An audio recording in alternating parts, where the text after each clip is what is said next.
Good morning, everyone. Good afternoon, and welcome to this exciting webinar, which marks the very beginning of a series focused on the key aspects of standards, granularity, and equity in the clean energy space. And before we start, let me just remind you that the webinar today will be recorded and it will be available on our website. We have a lot of people registered, so we're going to keep the Q&A on a written form. Feel free to include your questions in the chat, and we will take them at the very end. As I said before, today marks the launch of a new series, but it also marks the launch of EnergyTag's second version of its standard, which really promises to set a new benchmark for the industry. EnergyTag is a no-profit organization and a very key signatory of the 24/7 Carbon-Free Energy Compact, playing a key role in developing standards for hourly electricity tracking with granular certificates. We are thrilled to have with us today Killian Daly, the Executive Director of EnergyTag, Phil Moody, the Chair of EnergyTag, as well as Katrin Vervim, the Audit Lead. They are the world's leading experts on standardizing electricity tracking, and we are very happy to have them with us today. They will share insights on why granularity matters, an overview of the second version of EnergyTag standards, and the essential topic of scaling granular markets. As we move through today's agenda, we will also touch on the crucial theme of ensuring that 24/7 carbon-free energy enables decarbonization of power system, not only in the global north, but also in the global south. Bala Vishwanathan and Velma Mukoro, energy expert at SE4All, will provide you with valuable insights into standards, granularity, and equity, the knowledge pieces that we currently are developing inside the 24/7 Carbon-Free Energy Compact. And finally, Vadim Naiko and Sakshi Chandra, energy analysts at SE4All, will guide us through a Q&A and final takeaways of today's session. And now, without further delay, let's kick off this session with our first speaker, and I give the floor to Killian. Killian, over to you.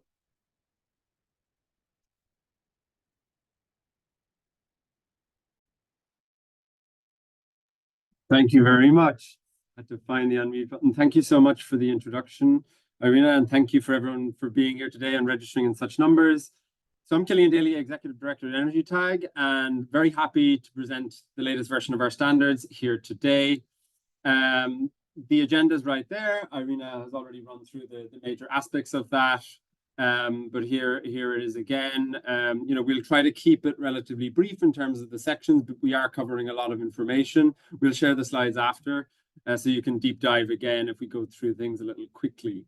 Obviously, it's fantastic to have the support of the UN and the 24/7 Compact and the whole team at SE4All, and in particular the support of Damilola, so co-chair of UN Energy, for our standards work.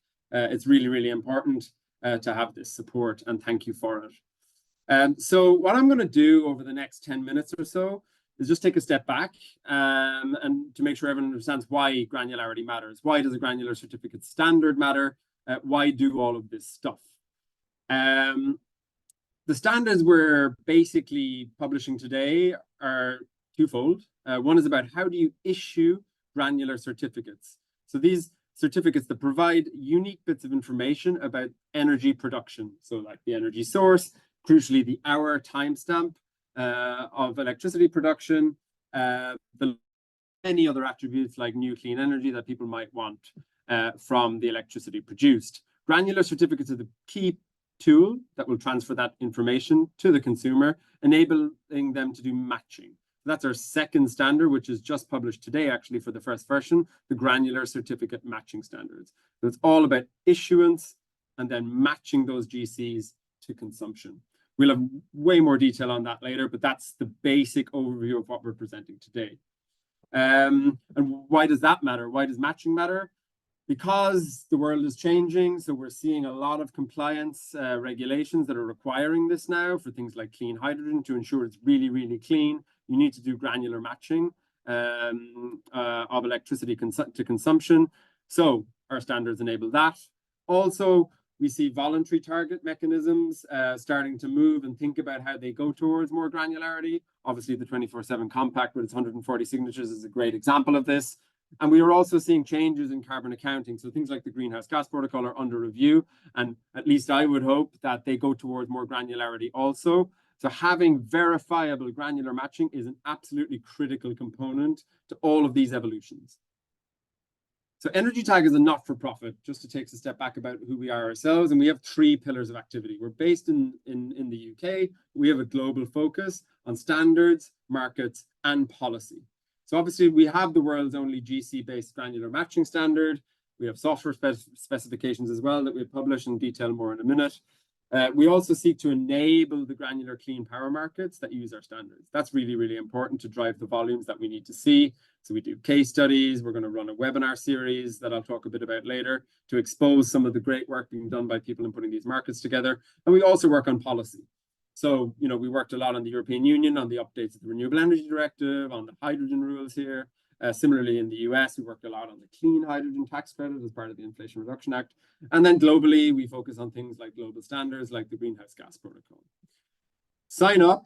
It's on our website. Takes 2 seconds. And also follow us on LinkedIn to stay tuned to our activity. So we have an amazing team, both in the Secretariat, which is, you know, bringing together decades of experience of energy tracking, that is extremely valuable for going to the next stage of energy tracking through Granular Certificates. And we have an amazing advisory committee. I'd like to thank all of them for their time. You know, experts from consumer side, from nonprofits, from electricity producers, from tracking experts around the world. So it's really, really great to have their input. We are hiring for various roles, so do check out the website if you're interested in joining the team. Thank you so much to all of them. So just a quick timeline of our standard development process. EnergyTag was created in 2020. We had a white paper in 2021, setting out the stage for why we need granularity, published the first version of our standards in 2022. And last year was a lot about organizations actually going and implementing these standards. We ran a series of assessments as well to see what compliance there was, and also to learn from real world activity some of the potential modifications to the standards that we are presenting today. And then we also ran through the second half of last year a number of working groups. And finally, here we are today in 2024, where we're publishing the second version of our Granular Certificate Scheme Standard and the first version of the matching standard. All of this is about decarbonization. So I've stolen this slide from Nat Bullard, his famous deck on what we need to do to decarbonize the global economy. And we need to do a lot more. In particular, we're focused here on the left. We need a lot more solar. We need a lot more grids. We need a lot more wind. We need a lot more clean firm. We need a lot more storage. So clean energy markets, they need to answer all of these questions and to drive more of the deployment of all of these technologies in a way that they don't quite do today. Because clean electrification will be the backbone of decarbonization. So today we have quite a broad set of clean electricity markets. You know, typically when you're buying green electricity today, you do annual matching over very large boundaries, and that can contribute to bulk renewable deployment, but doesn't quite capture the hourly green value of clean energy. It doesn't really incentivize demand flexibility or storage or clean firm or really think about congestion. And they're all really, really important things for the energy transition. So we need to modify and innovate. Just to focus in on 2 of the key aspects here to simplify it for you all. So today, the clean energy markets use annual matching. So that basically means that I can be powered by solar energy all night long without having to store that energy. So that's not really optimal. And also, they tend to use continental matching, definitely in Europe and North America, where you can claim to consume green power, even if that power could not have been delivered. So a typical example is my house here in Brussels could be technically supplied with Icelandic green energy. And that's not representing the electricity flows on the grid. So what we need is a much more granular tracking system and a granular accounting system for clean energy markets. And that's what we're trying to enable. So clean energy markets and granular certificates, they should really look like power markets. They should feel like power markets in time, doing hourly matching or 15-minute matching, depending on the power market, and also in space. So, you know, you should be thinking about power market boundaries, things like bidding zones, and using interconnectors that you can prove the flow from one country to another if you're going to claim clean energy consumption. So we need to make things more granular to create the set of incentives that I talked about. Just to touch a bit on some of the research, granularity matters a lot in terms of impact, okay?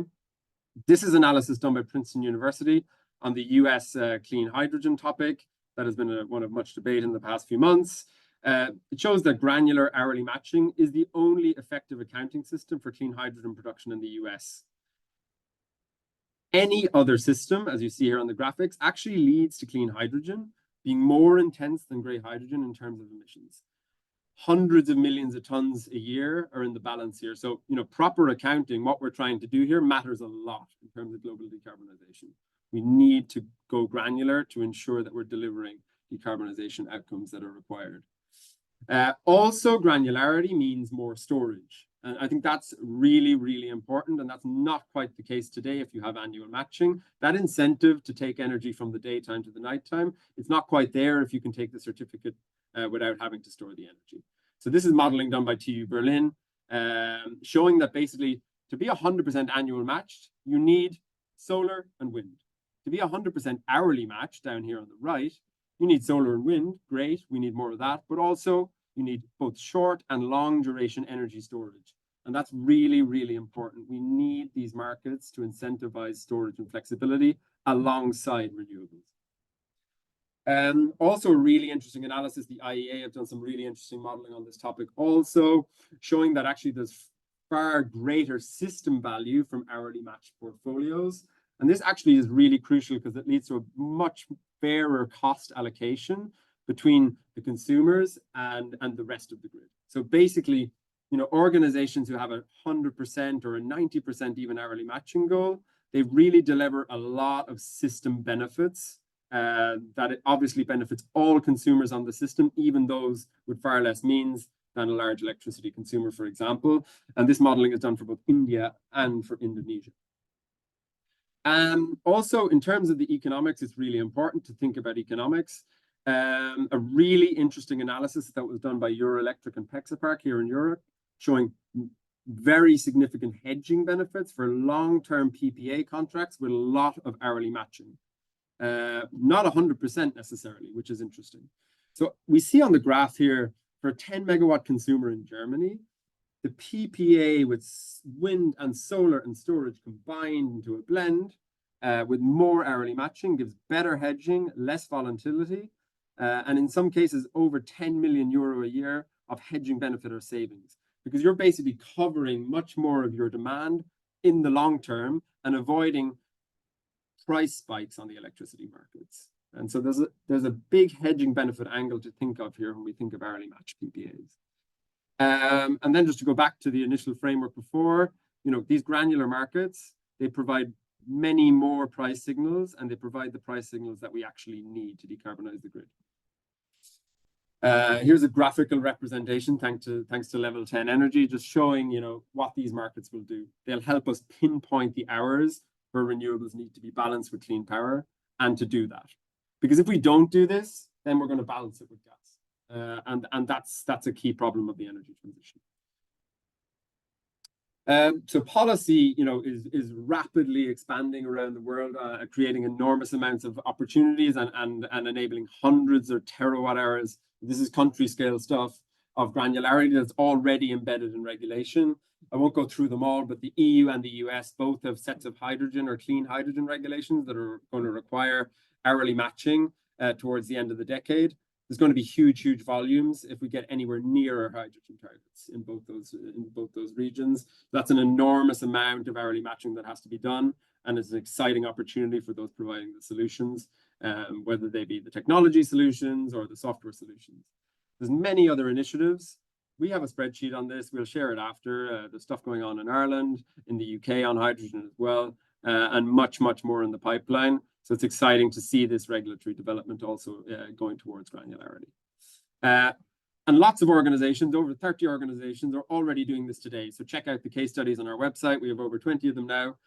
This is a technical reality. Hourly matching is possible. Now we need to scale it. A lot of the world's leading organizations are already working on this.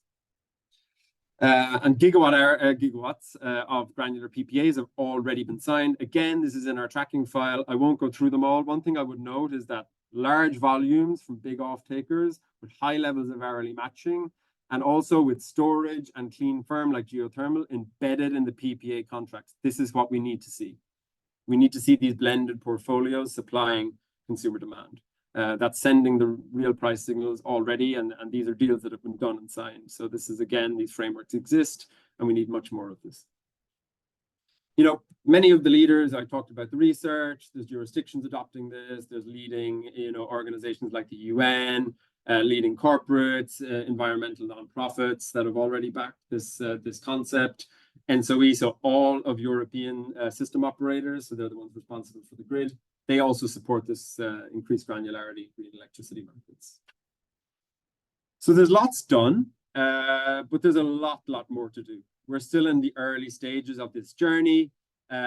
We need to do many more things to make this transition from you know, the broad clean energy markets we have today to the granular ones we need tomorrow. A key one is accelerated adoption from energy attribute certificate registries globally. That's already started, but we need much more of it. That would be a key enabler of this impact. You know, continued regulatory adoption beyond the EU and the US. It's already started. Places like Taiwan have had this in place for quite a while now, but we need to see more of that also. Of course, there's a big change happening in the global carbon accounting and emissions disclosure standards, whether that be Greenhouse Gas Protocol, the ISO Net Zero standard, SBTI, CSRD in Europe, and the SEC rules in the US.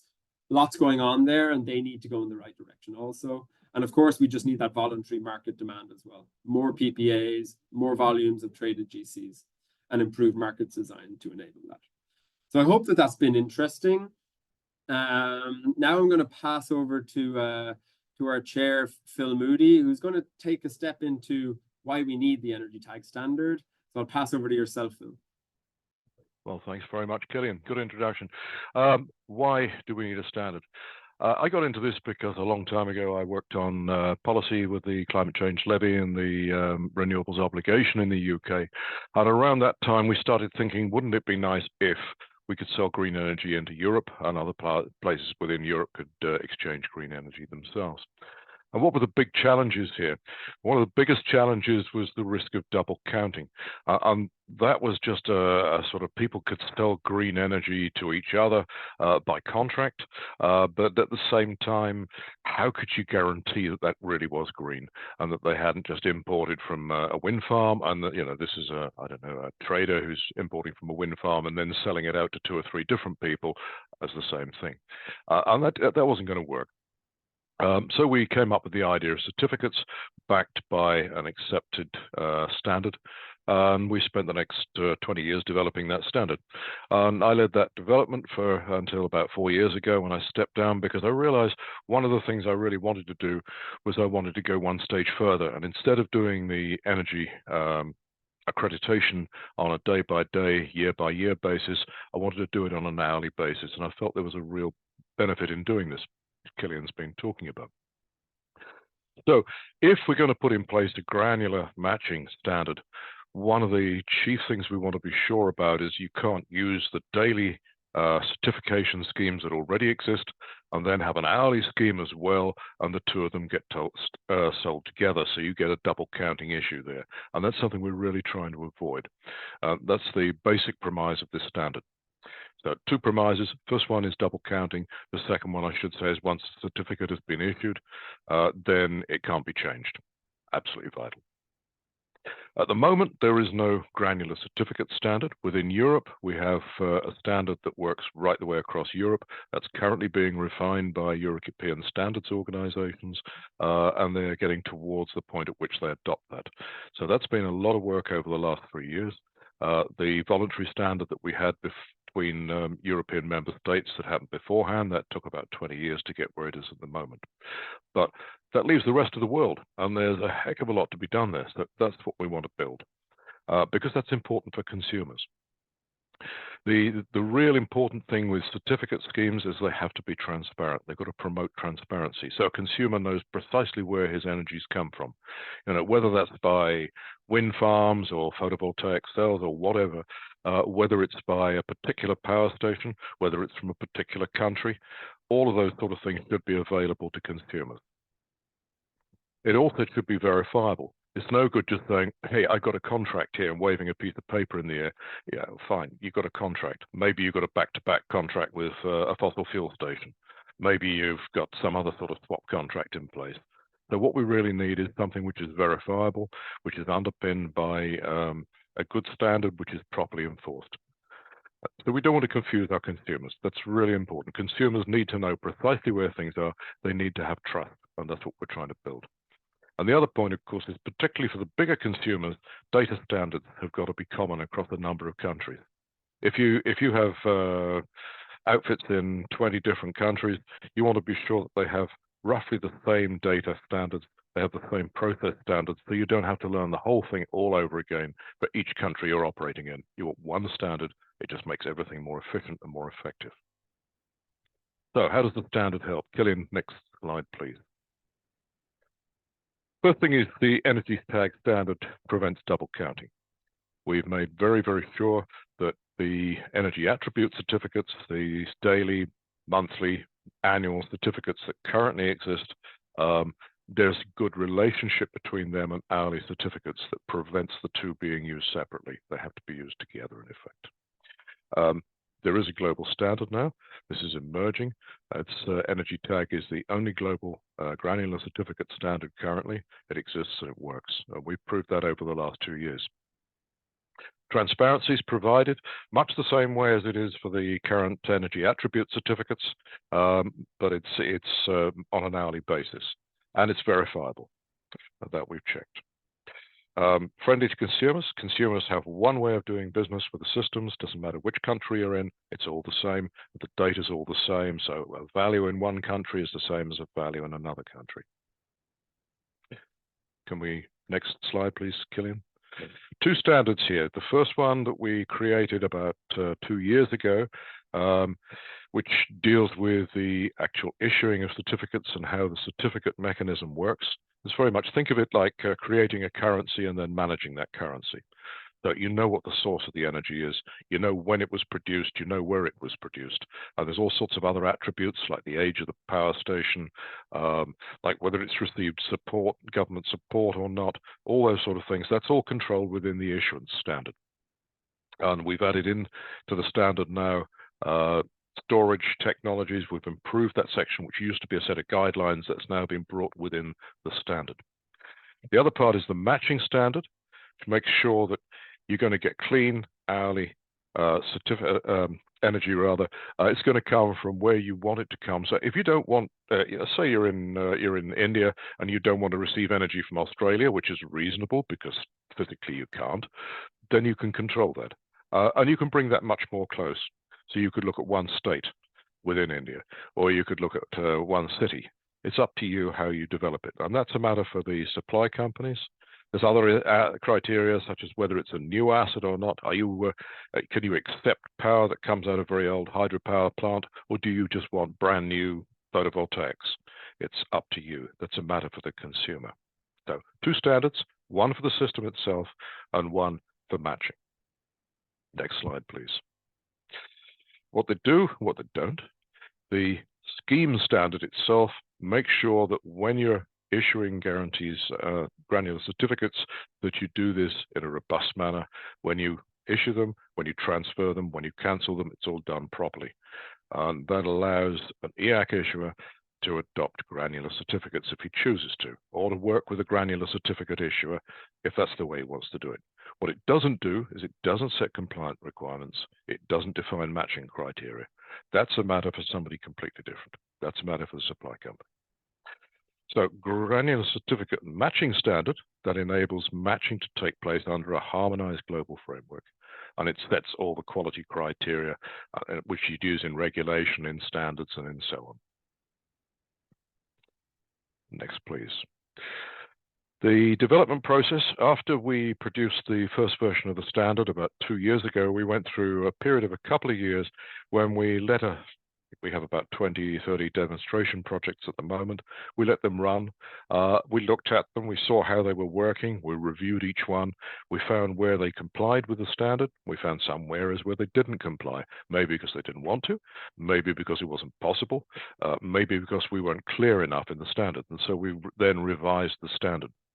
Over the course of the last year or so, we've had the storage expert subgroup and the general subgroups have been working. They've been taking on board the lessons that we learned through operational running of the system, and also comments that they had themselves on how we might be able to improve it. And about 6 months ago, or autumn of last year, we drafted the first version, which then went through a peer group review in one of the working groups. That was then thrown back for revision, and then in November, second version of the draft came out. And that version of the draft has then been passed by the advisory committee and by the board in January, and then finally released this month. So it's taken a lot of work. There's been expert groups, as I say, they've had some very strong differences of opinion, but it's worked well. 30 organizations or so have been involved, 600 comments. Every single comment has been looked at. They haven't just been rejected. Every single one of them has resulted in a response saying either we accept it or we reject it and reasons why. So that's the way it's worked, and it's been a very open thing, and that's something which we want to continue. So just to wrap up, thanks very much to the contributors. We've had 43 contributors to the process of actually putting this standards revision in place, and 10 reviewers. It's been a huge amount of work. It's exhausting, and they've done a great job. So with that, you're probably all thinking, yeah, but what's in the standard? And so what I'd like to do is to pass over to Katrien Verwimp. Katrien was with the Belgian regulator. She now works partly with EnergyTag, partly with the Association of Issuing Bodies in Europe. And she and I have worked together for, I don't know, 10, 15 years, Katrien, something like that. So, Katrien, tell them all about the standard, please. Thank you very much, and nice to meet you all. Indeed, while there appears to be appetite for granular certificates, and there is business cases for doing so, for cleaning the peaks and shifting consumption to clean times and having a market mechanism on it, it's of course important to do this in a reliable way. And how to organize for reliability, that is where EnergyTag figured a standard is needed. There are, as both Killian and Phil presented, 2 standards. The most mature one at this stage is the Granular Certificate Scheme Standard, because it has already a version 2. Didn't mean that version 1 was not good, but it was interesting to see that there were refinings done to make granular certificates, with the intention to make granular certificates happen in reality, based on learnings from the audits of the first 5 granular certificate issuers who submitted an application to be recognized by EnergyTag as a granular certificate issuer. So what is in this scheme standard? We first present the scheme standard, and we go to the matching standard afterwards.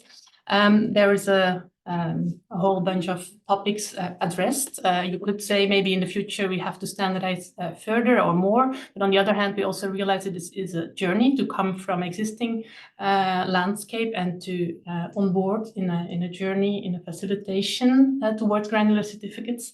But while granular certificates exist, they should be able to be there in a reliable way, and therefore we have to recognize that there exist energy attribute certificate systems that do a great job in organizing reliability.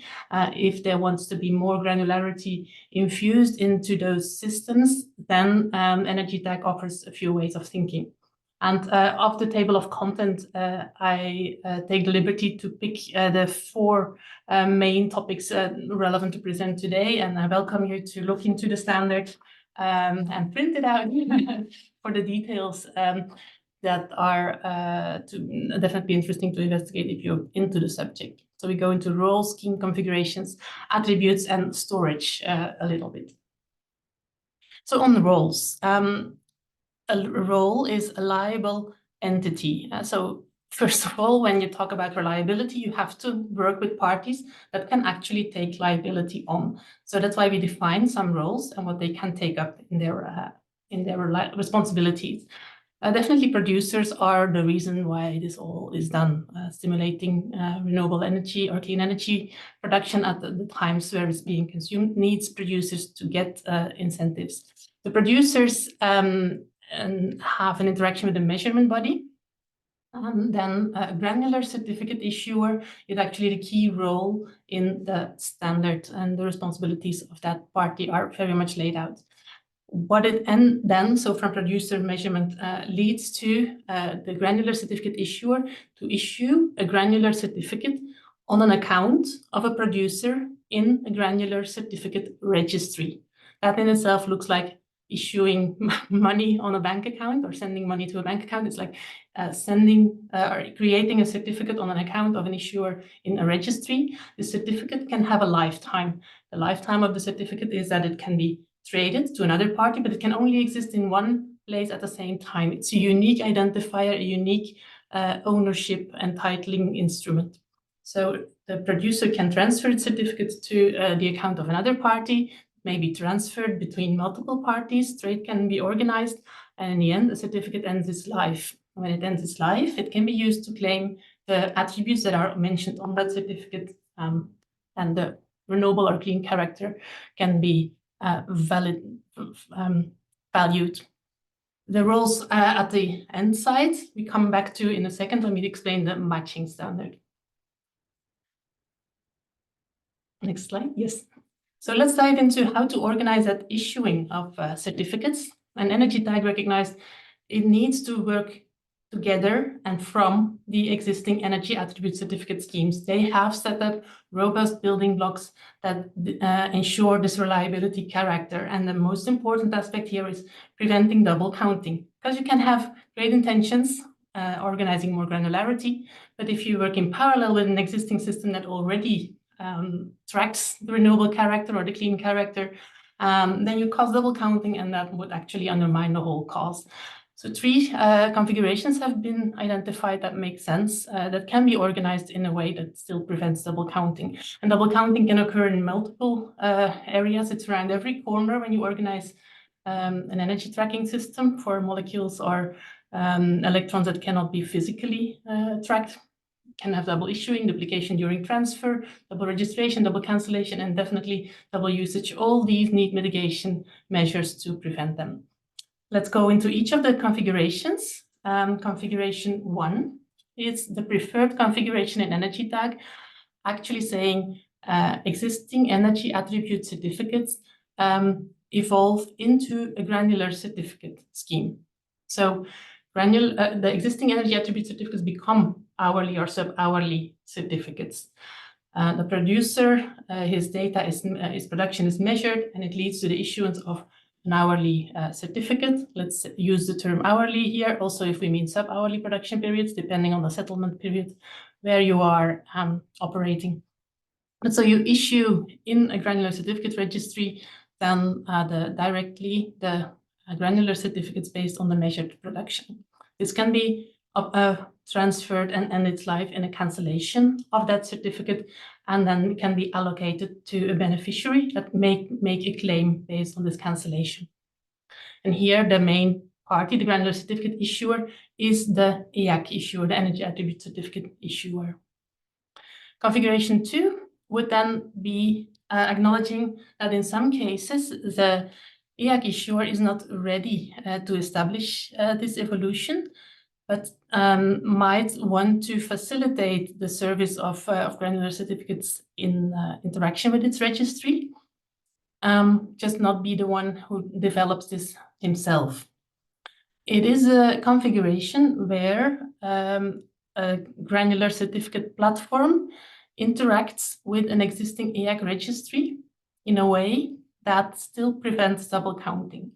It does require very careful, effective coordination between the granular certificate issuer and the EAC issuer. It means also that the EAC issuer explicitly needs to mandate the granular certificate issuer to do this work. So it needs an agreement between the EAC issuer and the granular certificate issuer for this.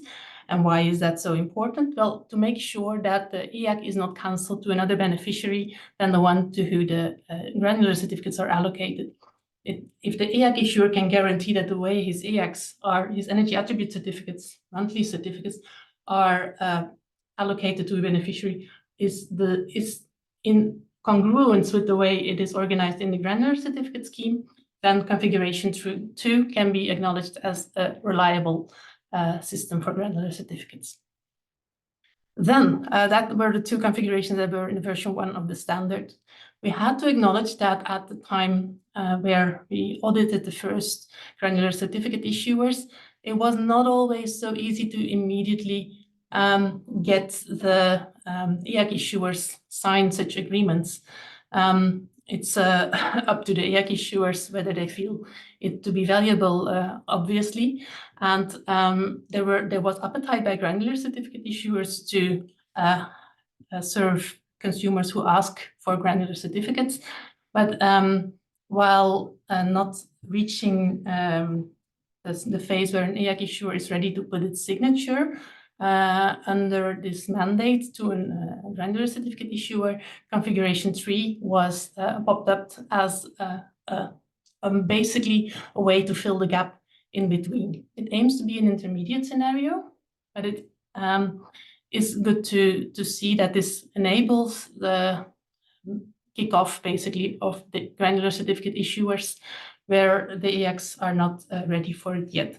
It has an important precondition, and that is that the granular certificates are allocated to the same beneficiary as the EAC issuers.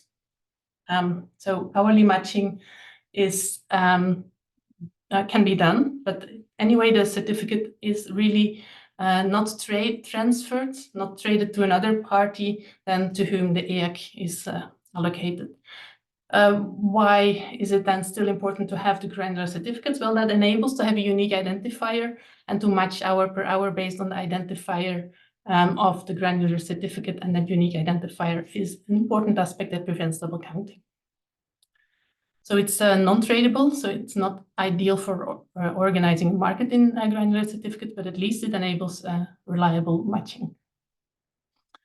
Next slide, please.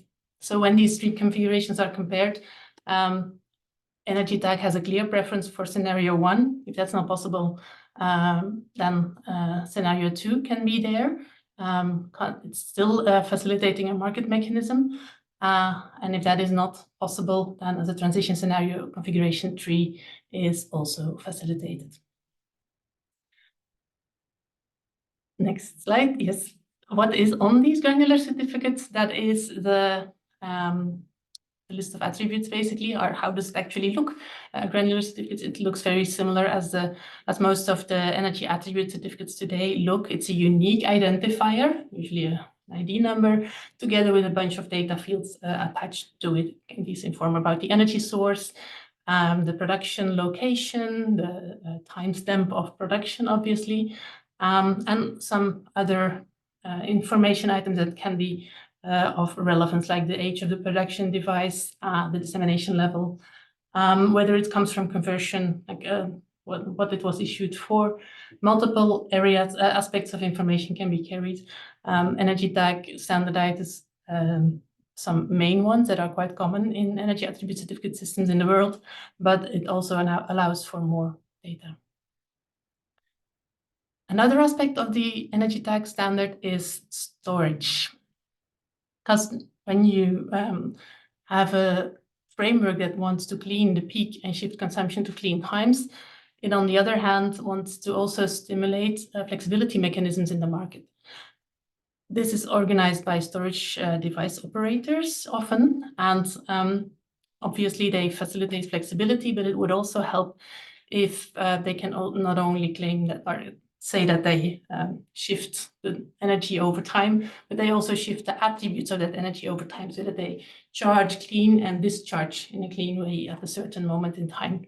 And that's what we've come to call time shifting in dialogue with a lot of the stakeholders. It comes down to considering a storage device as something that can be modeled in a digital way as a reservoir. When you cancel a granular certificate in accordance with the charging time, when you charge energy into a storage device, you model storage charge records on that reservoir, and these can be allocated to storage discharge records in the same reservoir. And the attributes that were coming from that cancelled granular certificate can be allocated to that storage discharge record, and as such, storage discharge granular certificate can be issued. And this concept is called time shifting. Very important here is that we have clarity on recording all these attributes, but also keeping track of the losses. Energy is lost over storage, and it needs an important or an acceptable method for identifying and allocating them. And if further also, it's important to have an allocation mechanism. You charge a device with a lot of attributes, clean and dirty electricity going into a battery, for example. Then the question is, in which order do you allocate the input into the storage device to the output? And an allocation mechanism is what goes into that. The EnergyTag standard has gone in the second version into much further detail than it went into the first version. And also there, it still invites further experience in the market from there onwards towards a future version. But there are several allocation mechanisms mapped and several criteria identified that are relevant to be scored and to be evaluated while gaining experience further with this time-shifting process. Looking at this matching standard then, back to this original figure, there are key roles for granular certificates in general. Earlier, we looked at the left side of the figure. Now we look at the right side of this figure. When it comes to, this is actually the usage end of the granular certificate system. And the consumer is here the central figure. It's the consumer who wants to make a matching claim that actually is organizing the pool for the whole system. The consumption needs to be measured. So the role of a measurement body is a very important role. It needs to be reliable consumption data. And then there are two new roles introduced into the matching standard. That's the matcher and the claim verifier. It's the matcher who basically organizes the match between cancelled granular certificates and measured consumption, and then make sure that you match this in terms of time, temporal matching, geography, and potential other attributes you want to match. The job of the matcher then needs verification by a claim verifier, and this is a role that we will come back to a bit later as well. It needs some neutral party that is able to say the matcher has done a good job, and he's neutral. He has to be neutral from the consumer to be able to say the claim from the consumer is verified and is true. Next slide, please. So how does a matching claim then look? And now here's a figure, and it's a bit small, but let's go bottom up from down at the bottom of the screen to the up side of the screen. A granular certificate matching claim is actually something that in EnergyTag, there were a few aspects of it standardized.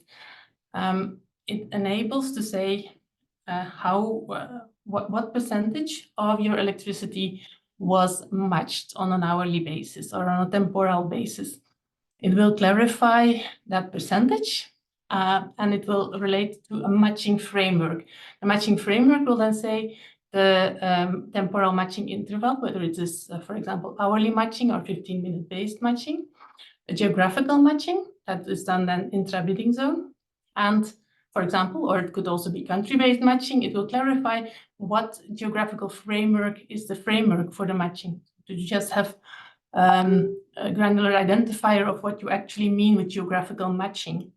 And then attribute matching as well. If the production device age is less than so many years, or what another criteria that is relevant for additionality, production support has been given or not given, this can be included into the third criterion. So how to organize that matching claim? It's the consumer that makes that claim, or the supplier who supplies to a consumer. It's a claim verifier that has to say whether that is actually true. But the job of doing that is quite an active job, because there are many hours to compare in terms of actual consumption data with actually cancelled certificates. And first of all, these certificates need to be cancelled and need to be found, cancelled, and then matched to actual consumption hours. So this job of matching is an active job. The quantity of cancelled granular certificates with the quantity of energy consumed is, of course, the essentials, but then making sure that all the claims are really true, that's then the job of the matcher and subsequently the claim verifier. There can, several of the renewable fuels of non-biological origin rules in EU, in US, in UK, they relate to, or they have a basis in temporal and geographical matching So this could be used in that framework to gain efficiency in the criteria that need to be verified in those frameworks. In several discussions, we went into how to organize this reliability in interaction with the various roles and which roles can be allocated to which party. It is we found that it's in multiple cases allowed to have parties have multiple of the roles, but some role combinations shouldn't be allowed. We've gone into that. We don't have to discuss that in detail today, but it's very important to maintain the integrity of all parties in this chain. That's why we've looked into permitted role combinations.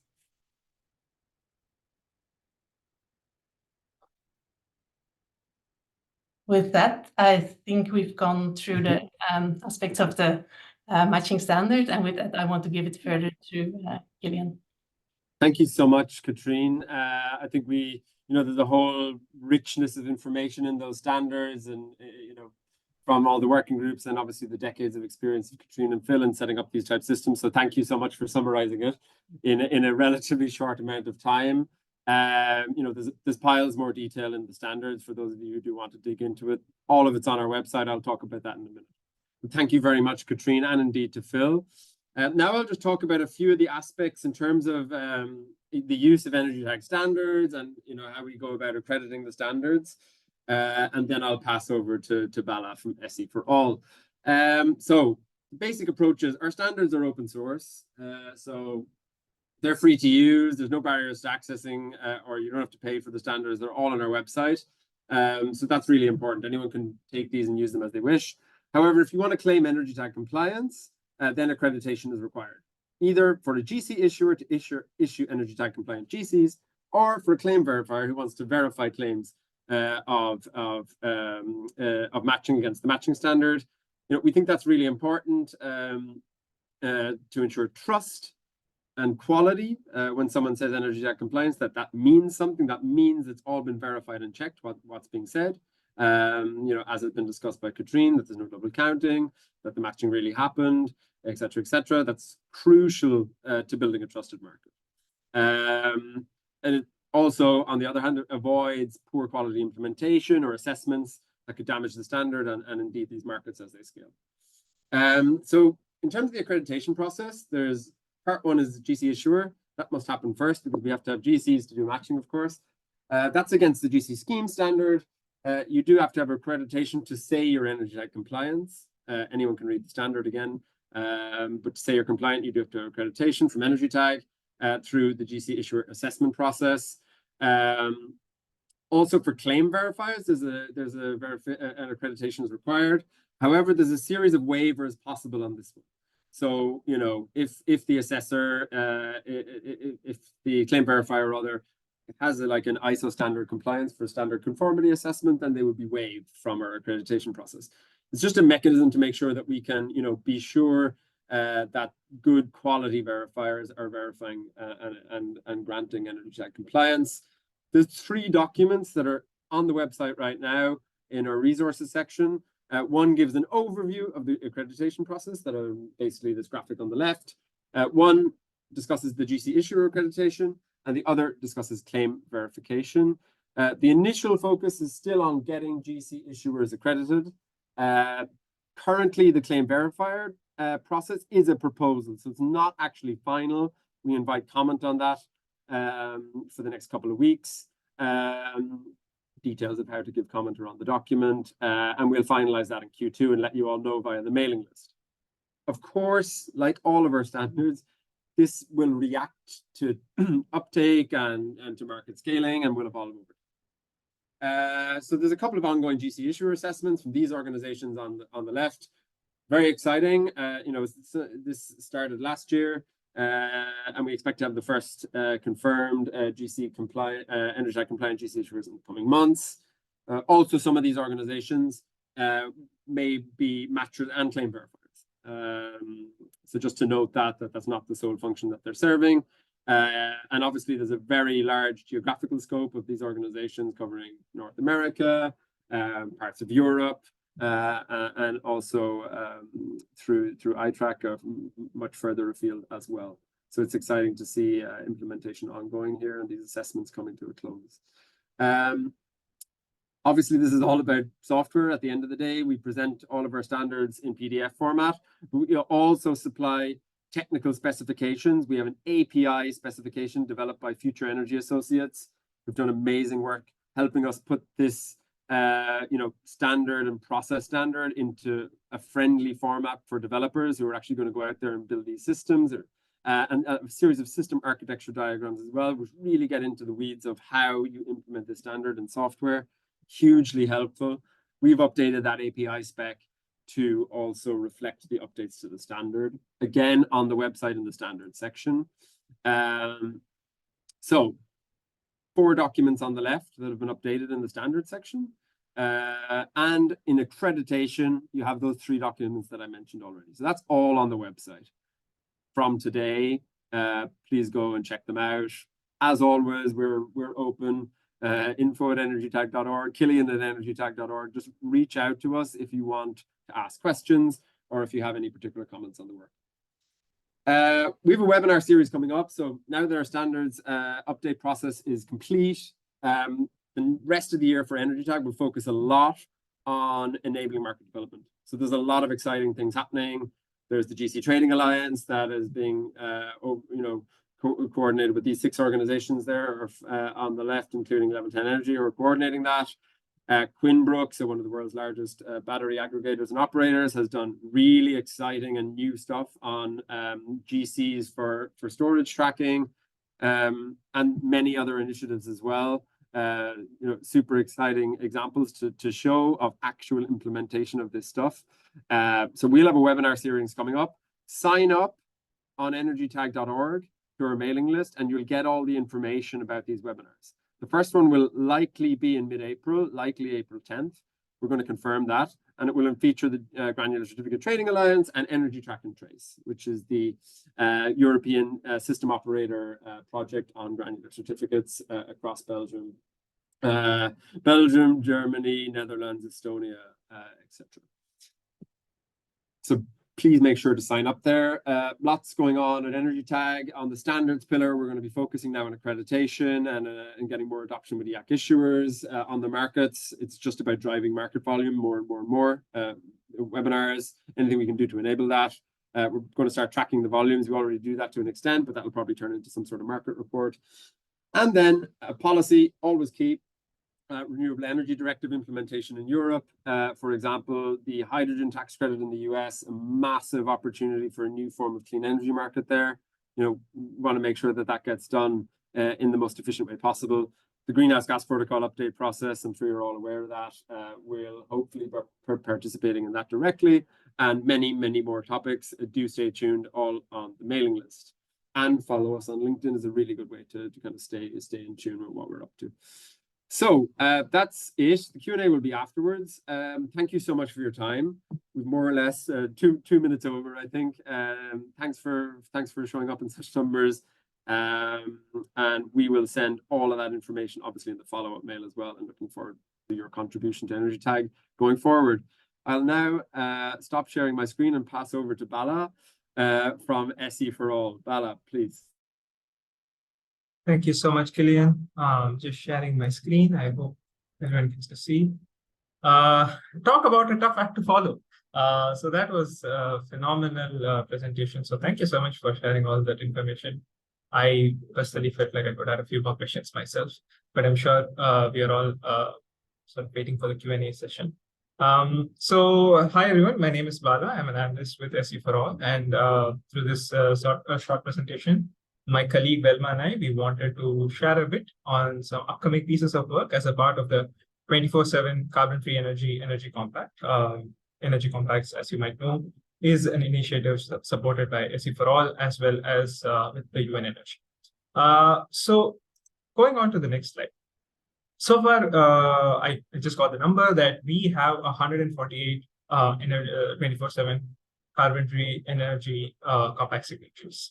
And these signatories have gathered and agreed on these 5 principles. So this is the basis of the sort of common element for all the signatures. The first is time-matched procurement, which is matching hourly electricity consumption with carbon-free electricity generation. Less said the better. I think the colleagues at EnergyTag went over this in great detail, but this is one principle which is definitely critical for the overall.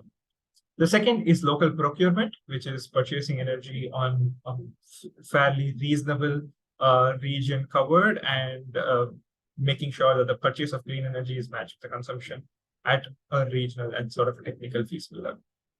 The third principle is technologically inclusiveness. We recognize that all forms of carbon-free or zero-carbon electricity is needed, and it is critical to reaching this 24/7 CFE goal.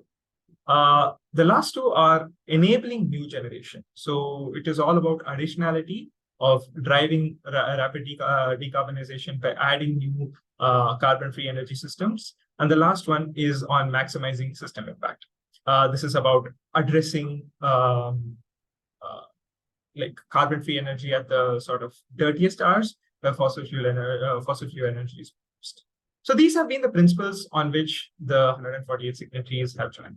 So what we are planning to do is unpack this a bit further. So this is really the initiative that we wanted to share with all the participants today. So what we are doing as SEC for All, as well as working on this 24/7 carbon-free energy compact, along with its various signatories like EnergyTag, is to unpack this a little bit further and prepare a standards and guide document. One of the key sort of rationale behind this is that we have 100+ signatories who have diverse perspectives, who operate at different incentives and different approaches to this whole movement. There can be regulators, there can be power procurers, service providers, governments, utilities, and so on and so forth. And yeah, as I mentioned earlier, we wish to unpack some of these principles and standardize the terminologies and methodologies from this movement into a sort of a hand. Another key element, which my colleague Velma will talk about after I finish speaking, is focusing on inclusive strategies for the Global South and taking in, unpacking the equity considerations associated with reaching 24/7 carbon-free energy in parts of the world which do not have, say, the same economic power. So this sort of rationale has translated into 3 questions. First is, what do we mean by carbon-free energy? What is local and regional procurement? And how do we evaluate additionalities? So this is one element of the research question. The second one is what are the best practices on monitoring, evaluation, and verifying? And for this, we definitely rely on our colleagues from EnergyTag to support us. And finally, how can stakeholders integrate the principles in and considering the equity question that I mentioned earlier? So all this would translate into 3 key working pillars that we plan to build on, the terminologies and concepts. And this is where we also wish to look at some of the differences or ambiguities, perhaps, within the principles and try representing it in a fashion which best represents the overall sort of diverse voices within the compact community, as well as looking at other elements like purchase power agreements and what is meant by regional procurement and so on. And the second one is tracking and reporting. And this is again on what certificates, what are the various certificates, how granular certificates can operate, and basically borrowing in a lot of work done by our colleagues at EnergyTag. And the third thing that we want to do, and this is linked to the above two, is creating a guidance framework. So yeah, so the first 2 working pillars elaborate what it means to be carbon-free energy and what are the various terms, and explains and unpacks it a bit better. But with the last one, what we really want to do is contextualize it in a framework which would enable the various stakeholders to understand how to enable it. So this is where we consider elements which are linked to the governance aspect of it, the social aspect of it, the economic aspect of it, the financing and the financial, and of course, the technical considerations. We aspire to place various elements of the 24/7 carbon-free energy movement into this framework to enable operationalizing it further. We plan to provide a comprehensive guide, which is about 20 to 25 pages, and we will be releasing this in Q4 this year. The intended audience are broadly in two groups. One would be legislators at national, region, or even local level, and the other one is private stakeholders interested in decarbonizing energy systems. So we aspire to create this guidebook which would enable them to adopt 24/7 carbon-free energy. So with that, I would like to hand over to Velma, except one final thing. We would be discussing all of this in the 24/7 Carbon-Free Energy community platform. So if you're a signatory, please do participate. Please share your insights, and that would really help us moving this forward. Over to you, Velma.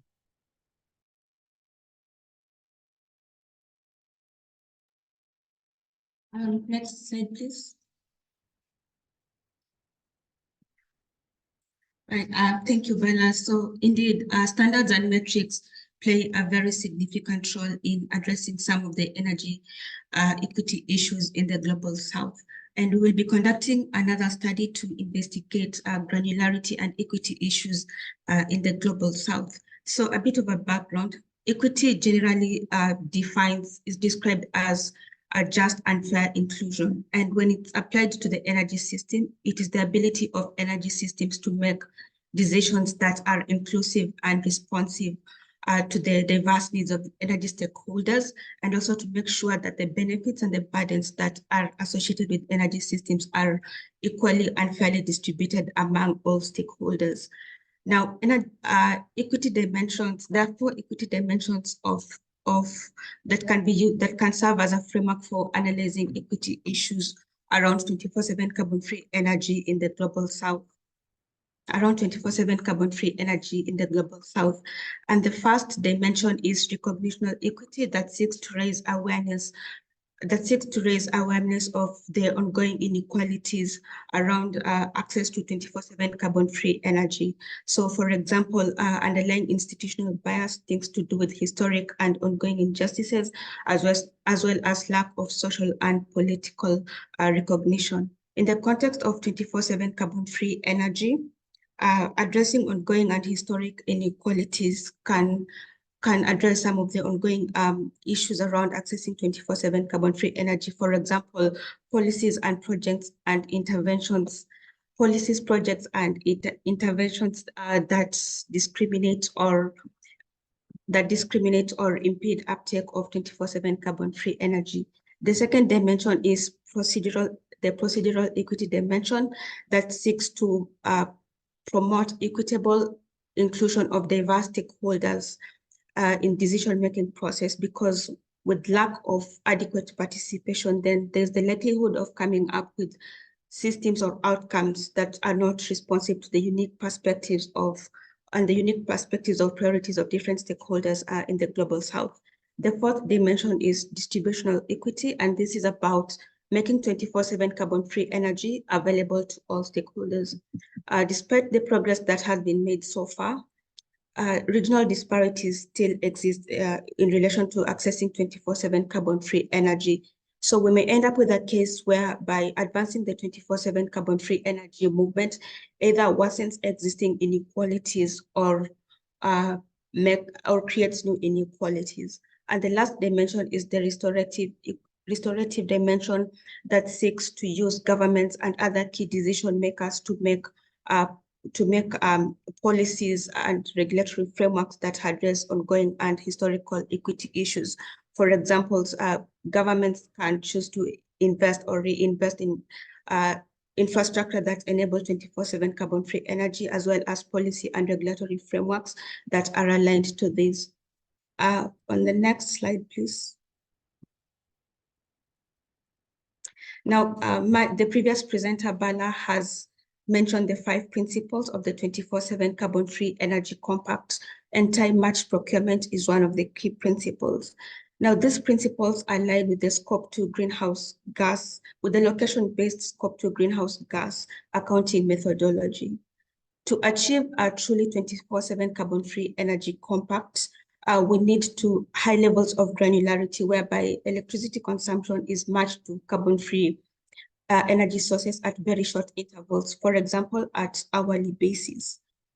And currently, they are exploring possibilities of integrating a high granularity in in the scope 2 guidance. Well, this is a good thing and will be a significant milestone for the 24/7 carbon-free energy movement. There are equity concerns that such high levels of granularity can segment the market or segment the existing market or restrict market development, therefore creating cases of winners and losers. Winners in this case are countries or regions that have the structures and the means in place to implement granular tracking systems and benefit from them, while losers are those that do not have access or the means to adopt such granular systems, and therefore they are disadvantaged by things such as costs, technological and regulatory constraints. So for example, achieving high levels of granularity is perceived to come at cost premiums. Is perceived to come at cost premiums in different markets. This may not necessarily be the case for different markets, but it's always associated with high cost premiums. And also there is also the perception that financial incentives are needed from different stakeholders, such as governments, to make time-match procurement more accessible. There's also the issue of inadequate technology and data infrastructure for hourly matching.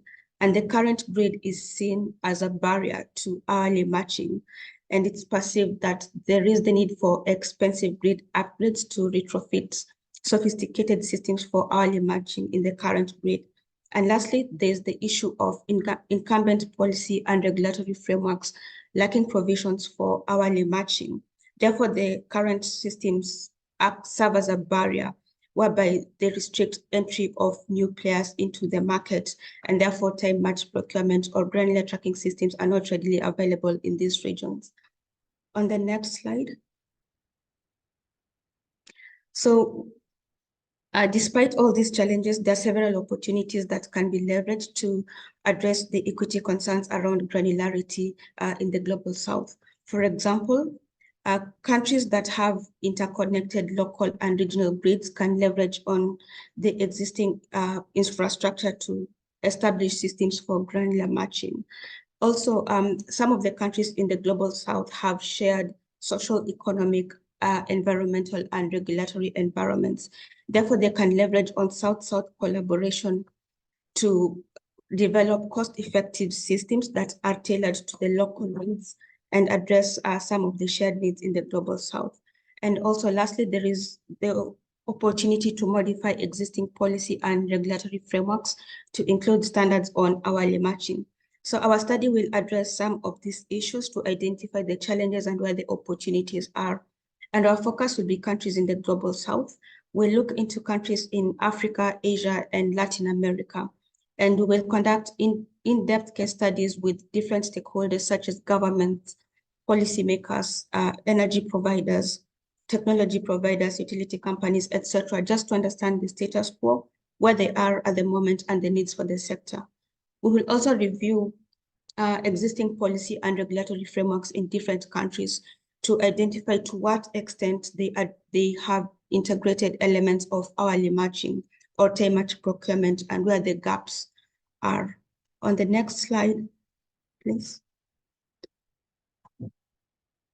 Our aim is to come up with actionable steps and strategies that can be adopted by different stakeholders in the short term, middle term, and in the long term to try and address some of the equity issues that will come up during the study.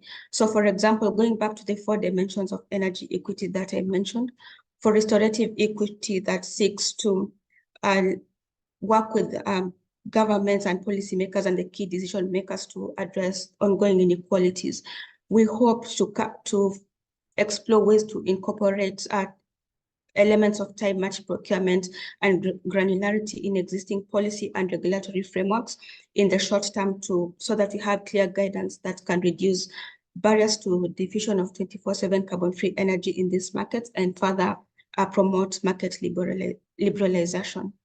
On the recognitional equity dimension that seeks to create awareness of existing inequalities that slow down or hamper uptake of 24/7 carbon-free energy in the Global South. We want to leverage on data and strategic interventions to address some of the barriers across different demographics in the global south. So we hope to by doing so, we can identify ways to reduce ongoing inequalities and regional disparities in accessing 24/7 carbon-free energy systems. On the procedural equity dimension that's sought to promote or include diverse stakeholders in the decision-making process, we hope to identify ways different energy stakeholders in the global south can work together, can collaborate to create solutions, technologies, and also knowledge transfer and support programs that can increase regional cooperation and at the same time address existing gaps and also promote knowledge and technologies that can help increase the wider uptake of 24/7 carbon-free energy and also integrate granular tracking systems or time microcurrent systems in the existing grid infrastructure. And lastly, on distributional equity that seeks to make 24/7 carbon-free energy accessible to diverse, to all, basically to everyone in the global south. We hope to explore how different stakeholders such as utilities, technology providers, regulatory bodies, and financials can work together to address costs issues around inadequate access to data and technology so that to increase investment in granular tracking systems and also coordinate the retrofitting of granular tracking systems or systems of hourly matching with planned or ongoing grid upgrade programs so that it's going to be cost effective and also make the systems more affordable to everyone. So in a nutshell, this is what the study is going to focus on, and we will come up with findings and recommendations that we'll share with our key primary audience, which are primarily governments and key decision makers in the global south. But then again, we'll also share the findings with other key stakeholders such as utilities, energy users, etc. So I will stop there for now and hand over to my colleague Badim to answer any question, take any questions. Thank you.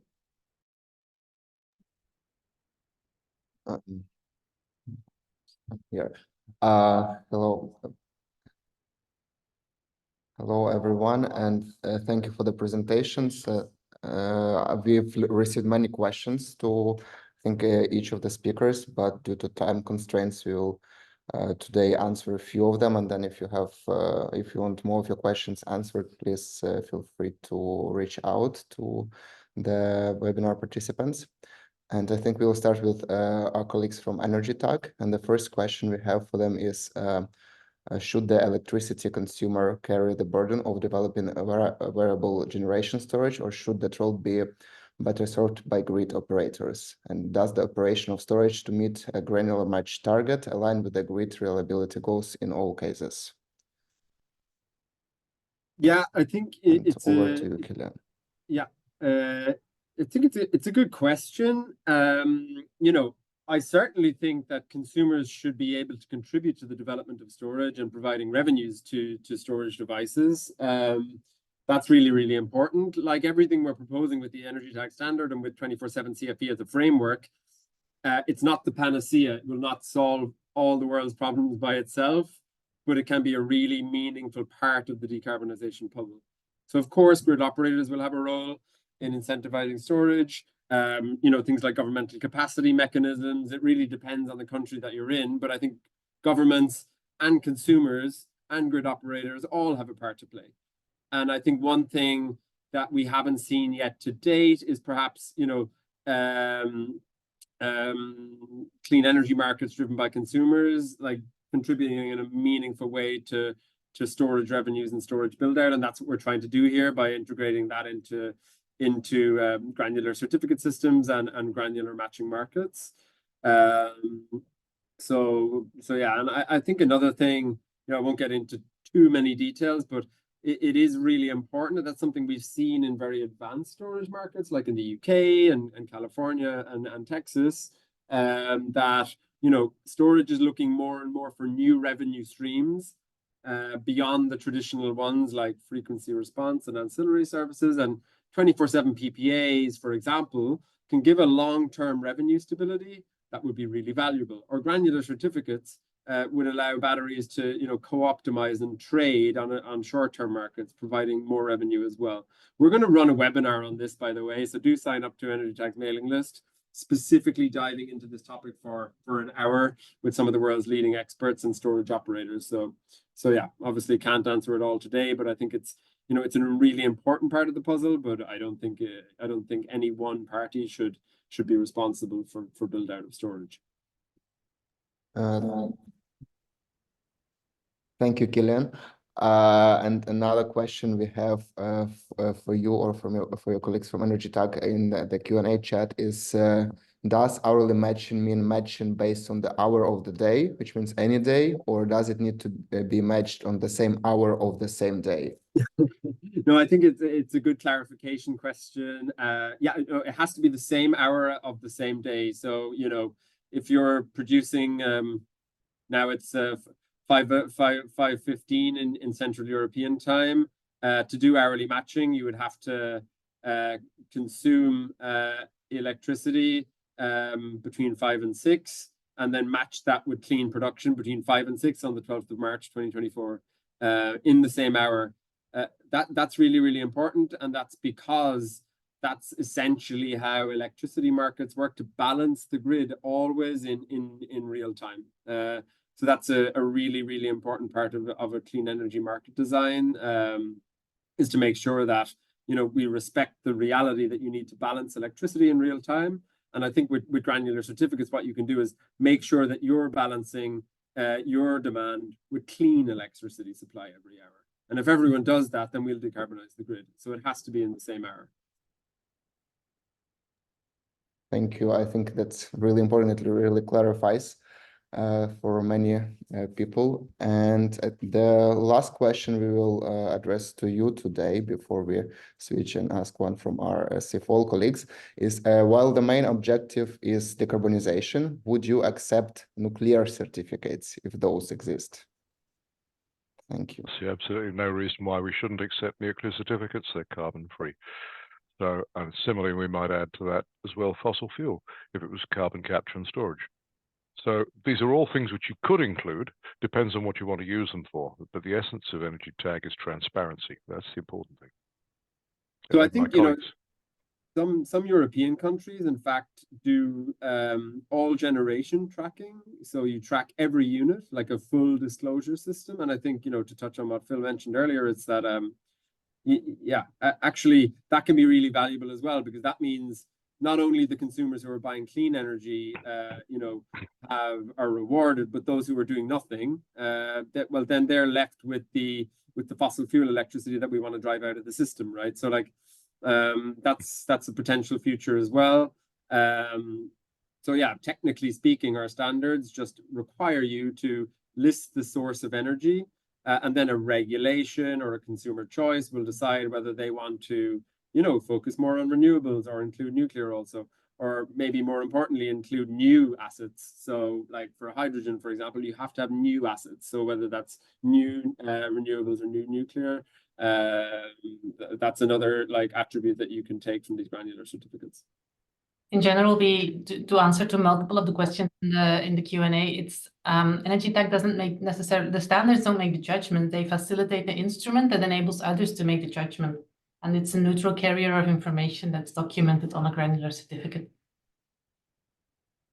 Just to add in there, the countries that currently accept full disclosure: Switzerland, Austria, I think to a degree the Dutch, and also the Swedes.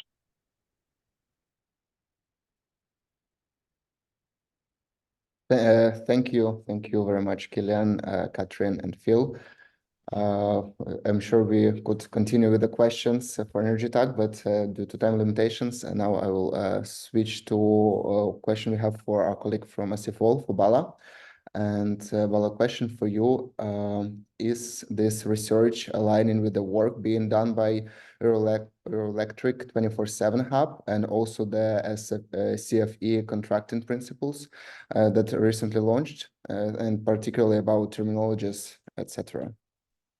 Oh yeah, absolutely. So we are definitely looking into the work done by Euroelectric on purchase power agreements. And the idea of this guidebook is to not create like another parallel piece of work which would potentially confuse folks, but to work and build on existing really high quality work done by the community and the various signatories. So we look forward to engaging with the signatories. So that's why I would reiterate, if you're a signatory, please to participate in the community platform. We would look forward to discussions there. We hope to post some questions there and then use that as feedback into developing the guide. So yeah. Thank you, Bala. And I think the last question for today we have for Velma. Velma, your presentation was very useful also and essential for this discussion, as people noticed. And the question is, given the existing financing equity issues for the Global South, and as well as the other hurdles you noted, does setting the standard at 24/7 CFE risk alienating potential of getting at lower hanging fruit in decarbonization? And have studies been done comparing investment in storage in more decarbonized grids versus investment in more renewables in more emitting grids? Thank you.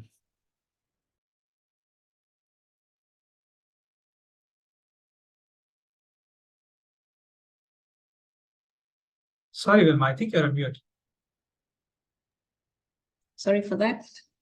Yeah, so thank you for that question. Yeah, there are concerns that adopting high levels of granularity and standards and metrics might impede investments in decarbonization projects, such be it just renewables or broader, looking at the broader diverse technologies for that are included in the 24/7 carbon-free energy movement.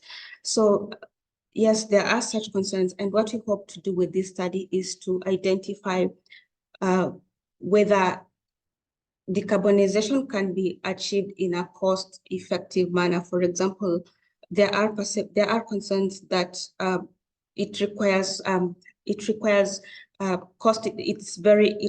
cost premiums and also expensive grid infrastructure, which might not necessarily be the case for different geographies and different countries, depending on the local context or the regional context. So we want to delve deeper into these issues to identify how this can be done in a cost-effective manner, what types of partnerships are needed to create solutions that are cost-effective to different geographies, bearing in mind that different countries have competing priorities for decarbonization. So yes, it's a concern, but we really want to delve deeper into this topic and just try to identify if indeed this can be done in a cost-effective way, and then come up with strategies that will be informed by industry experts, by key decision makers, come up with strategies and recommendations that we can propose and we can share as key findings and recommendations to say that this can be achieved in the short term, in the middle term, and in the long term. And these are the cost implications that might be associated with such strategies. Yeah, thank you. Thank you. Thank you, Velma, and thank you everyone for the presentation, for answering the questions. I will now hand over to Sakshi Chandra for closing remarks. Thank you, Vadim, for the handover, and thank you to our fantastic panelists today for this informative presentation. Today, we've unpacked crucial principles and methodologies, setting the stage for standardized approaches worldwide. First, with the launch of EnergyTag's new standard for ensuring verifiable granular matching, emphasizing how having verified granular accounting approach is critical for power markets globally, impacting standards, metrics, and policy. Significance of time-matched procurement cannot be overstated.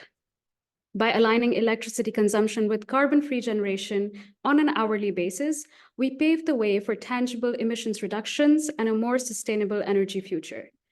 By embracing diverse carbon-free energy technologies and enabling new clean generation, we maximize our impact and accelerate the transition to zero-carbon electricity systems. As we move forward, let us remember the principles of equity and support highlighted by the 24/7 CFE team, particularly for regions facing unique challenges in the Global South. By incorporating inclusive strategies, providing education, and offering financial and technological assistance, we can ensure that the benefits of the 24/7 carbon-free energy movement are felt by all.